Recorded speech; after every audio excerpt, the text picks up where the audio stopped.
Valentine's Day is right around the corner. Rather than roses and candy, it's a great opportunity to make a cake for those we love. Join me as I make this cake for my Valentine based on a gift I was given.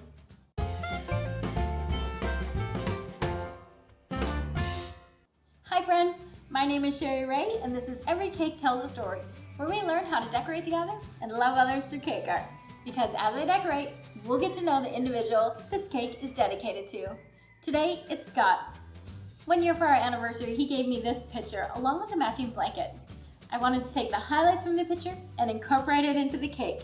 It'd be super easy to modify to show your highlights as well. Okay, let's go spread some love like icing. Once the cake was iced and ready to go, I started with my border. I pulled out one of my favorite tools, my clay extruder. I just chose a flat rectangle tip this time and pumped it out. Then I needed to wrap it around the cake, but the icing held it in place, no problem. I used a smaller tip to make strips dividing the cake. I chose this cake platter because the cake colors were black and white with red accents, so the color was perfect.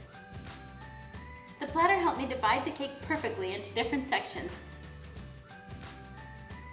I was able to count the bumps along the edge and divide it into 5. You can see I marked the platter already with green tape. Then I rolled out red fondant and made some hearts. They needed to harden so they could stand up, so I put them on a baking tray and left them out to dry.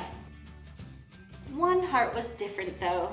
For this one, I rolled out some fondant so it was the thickness of a barbecue skewer. I just put a skewer on each side of my rolling pin and rolled right over it. Then I cut a gap in the middle of it to attach it to the skewer. I wanted this heart to tower over the others to bring the whole cake together with the words, "Our love story," written on it. Finally, I brushed a bit of water on it and glued another heart to each side to hide the stick. If I had just slapped a skewer in between 2 hearts, they would have bumped out where the skewer was, and I didn't want that.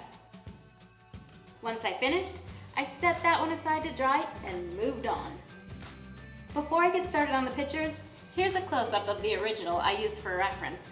Scott bought it from an Etsy shop. Though I regularly paint on my cakes, I am not a painter, so I practiced drawing each picture before I painted it on the fondant. I sprinkled some powdered sugar onto the counter to keep the fondant from sticking and rolled it out. I lifted and turned as I rolled as well, otherwise it does stick even with that sugar down. Unless I used a T-square, it would have been hard to get the perfect 3x3 square, so I printed and cut these squares from my computer. I wanted to make sure to use the right tool for the job, so I used a pizza cutter instead of a knife to cut them out, because a knife has a tendency to pull and stretch the fondant, making that 3x3 harder to achieve.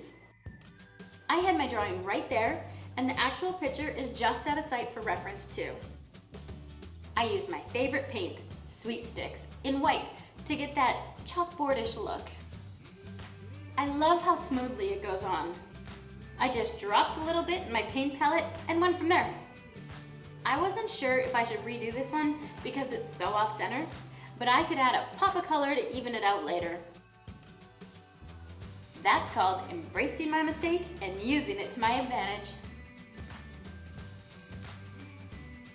I put the picture on the cake as soon as I was done with it. If I had waited until all of them were done, the first ones would have dried some and cracked as they curved around the cake. I have 4 more pictures to draw, but isn't it fun to hear how couples first met? Let me tell you our story. Scott and I met in university and we quickly became friends when about 20 of us headed to Chinatown in Chicago and had a blast. My strongest memory of that evening is walking on the sidewalk next to Scott and laughing. From then on, you could often find us sitting together, having fun and laughing away. During that first semester, I remember telling Scott several times, you know, we're just friends, right? It was kind of like I was putting up my arm and saying, you stay there. But in hindsight, it was really me telling myself, Sherry, he's your friend. Don't fall for your friend, it doesn't go well. And then finals and Christmas break rolled around. It seemed like everyone evacuated campus as quickly as they could, but Scott and I were both scheduled to leave the last day of finals. We went out every night that week, but we were broke college students, So we just go find a fancy hotel and sit on the couch in the lobby or the lounge.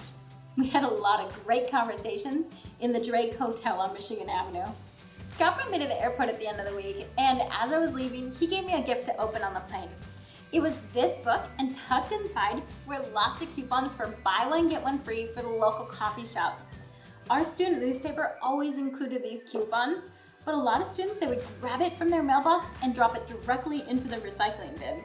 We would go and gather up a bunch of them just for these coupons. Well, gifts is one of my love languages. It doesn't have to be expensive or extravagant, but a well thought out, purposeful gift really means a lot to me. So after the week we had just had together, this was pretty special. And I began to wonder about this friend of mine. We all came back in January and life continued as normal. But the first week of February is a special week at school. Classes are always canceled and there's a lot of other activities. Scott and I ended up spending a lot of time together again that week. And Thursday, February 5th, we officially started dating 23 years ago. I think it's safe to say I fell for my friend and it went well. All right, let's go finish his cake. Here are all 5 of the cute little pictures, all painted and ready to go. After the hearts hardened, I was able to go back and write the phrases to match the picture with edible markers. Then I just framed up where I wanted the hearts and pushed them into the cake. I pushed the barbecue skewer into the center too. The final touch was a pop of red on each picture. I cut out smaller hearts and added a dab of water to glue them. Once all the hearts were in place, the cake was done. I really like this one. It's so simple, yet unique and sweet. Let's take a look at it.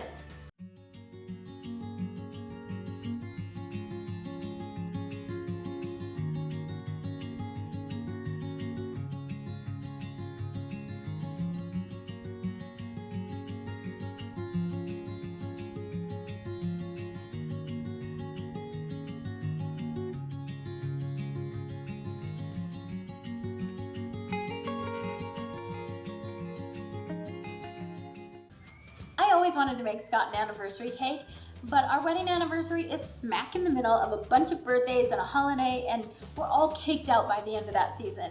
So years ago, I decided to make a Valentine's Day cake instead.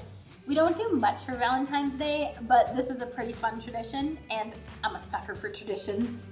Click right here to see a cake filled with dad jokes, made of wafer paper, and to get to know Scott a little bit better. I'll see you in a couple weeks with a new cake video and dedication. Bye, friends.